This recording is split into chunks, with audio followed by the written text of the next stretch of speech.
बेटा 7.2 एक्सेस को कराने से पहले कुछ थ्योरम्स और ज़रूरी हैं, पहले उनको समझ लो। थ्योरम है the angle opposite to equal sides of an isosceles triangle are equal. यानी एक ट्रायंगल हमें दिया हुआ है ए बी सी, जिसमें कि दो साइड्स इक्वल हैं ए बी और ए सी। हमें ये प्रूव करना है कि एंगल बी और एंगल सी भी इक्वल होगा। ए बी का अपोजिट एंगल कौन सा है बेटा? सी। और ए सी का अपोजिट एंगल कौन सा है? Angle b. तो हमें ये प्रूव करना है एंगल बी और एंगल सी इक्वल होगा। तो मैं पूरी थ्योरम बता रहा हूँ, उसकी सारे स्टेटमेंट वगैरह सब लिख रहा हूँ। गिवन दिया हुआ है an isosceles triangle A B C in which A B is equal to A C, ये हमें गिवन है। टू प्रूव हमें क्या करना है? Angle B is equal to angle सी हमें प्रूव करना है। कंस्ट्रक्शन कर लेते हैं इसमें एक। बेटा ये बहुत तरीके से हो सकता है कंस्ट्रक्शन, लेकिन जो कंस्ट्रक्शन मैं जो बता रहा हूँ सिर्फ वही करना कंस्ट्रक्शन। ज़रूरी नहीं है कि आप वो कंस्ट्रक्शन भी आप कर सकते हैं, लेकिन ये ज़्यादा बेटर है। इसमें एंगल ए का बाइसेक्टर हम बना लेते हैं। एंगल ए का बाइसेक्टर बना देते हैं जो बी सी को डी पर इंटरसेक्ट करता है। जैसे कि एंगल ए का बाइसेक्टर बनाया तो एंगल 1 और एंगल 2 इक्वल हो गया और ये डी पर इंटरसेक्ट करता है। उसके बाद इन दोनों ट्रायंगल को कॉन्ग्रुएंट प्रूव कर दो। कैसे? A B is equal to A C given है, angle 1 is equal to angle 2 by construction, और A D is equal to A D. कौन सी कॉन्ग्रुएंसी लग जाएगी बेटा? S A S. S A S से ये दोनों ट्रायंगल आपस में कॉन्ग्रुएंट हो जाएंगे तो एंगल बी और एंगल सी इक्वल हो जाएगा by c b c d से। यही सब मैंने यहाँ पे लिखा है। कंस्ट्रक्शन लिख दिया। Draw A D bisector of angle A which intersect B C at D, जिससे कि एंगल 1 और एंगल 2 इक्वल हो गए। प्रूफ में क्या लिख दिया? कौन कौन से ट्रायंगल लेके चल रहा है? In triangle A B D and triangle A C D. A B is equal to A C given है, angle 1 is equal to angle 2, A D is the bisector of angle A और A D is equal to A D common.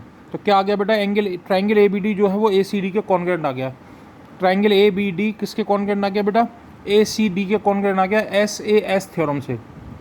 जब ये दोनों triangle congruent हो गए तो angle B और angle c b equal हो गया by c b c d से। एंगल बी और एंगल सी बी इक्वल हो गया by c b d c d. इसकी जस्ट अपोजिट थ्योरम होती है, इसकी बिल्कुल जस्ट अपोजिट थ्योरम होती है। उस वाली थ्योरम में क्या था?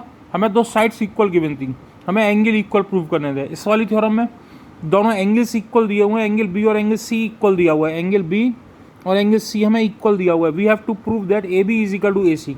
हमें क्या प्रूव करना है? A B is equal to A C prove करना है।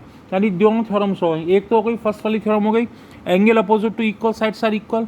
ये थ्योरम क्या हो गई? Side opposite to equal angles are equal. तो ये पेपर में यही स्टेटमेंट लिखा होगा, prove that the side opposite to the equal angles of triangle are equal. Given क्या हो गया? एक ट्रायंगल ए बी सी जिसमें कि angle B is equal to angle C हो गया। टू प्रूव में क्या आ गया? A B is equal to ए सी आ गया।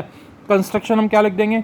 वही draw A D perpendicular A D bisector of angle A, draw the bisector of angle A which intersect B C at D, which intersect B C at D, जिससे कि angle 1 और angle 2 equal होगा। उसके बाद इन दोनों triangle को congruent prove कर दो। कैसे? एंगल बी और angle C equal, angle 1 is equal to angle 2 और A D is equal to A D common. तो कौन सी कॉन्ग्रुएंसी लग गई बेटा? ए एस, ए और एस कॉन्ग्रुएंसी लग गई।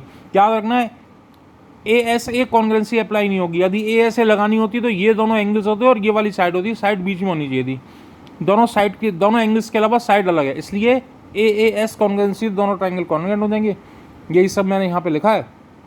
Angle B is equal to angle c given हो गया, angle 1 is equal to angle 2 हो गया बाय कंस्ट्रक्शन, और A D is equal to A D common हो गई। तो a B d is congruent to A C d by a s. इससे क्या आ जाएगा बेटा? ए बी इज इक्वल टू ए सी आ जाएगा by c b c d से। बहुत इंपॉर्टेंट थ्योरम्स हैं दोनों, पेपर में इनका प्रूफ भी आ जाता है कभी कभी। तो ये दोनों थ्योरम्स बहुत ध्यान से नोट्स बना लेना। ओके।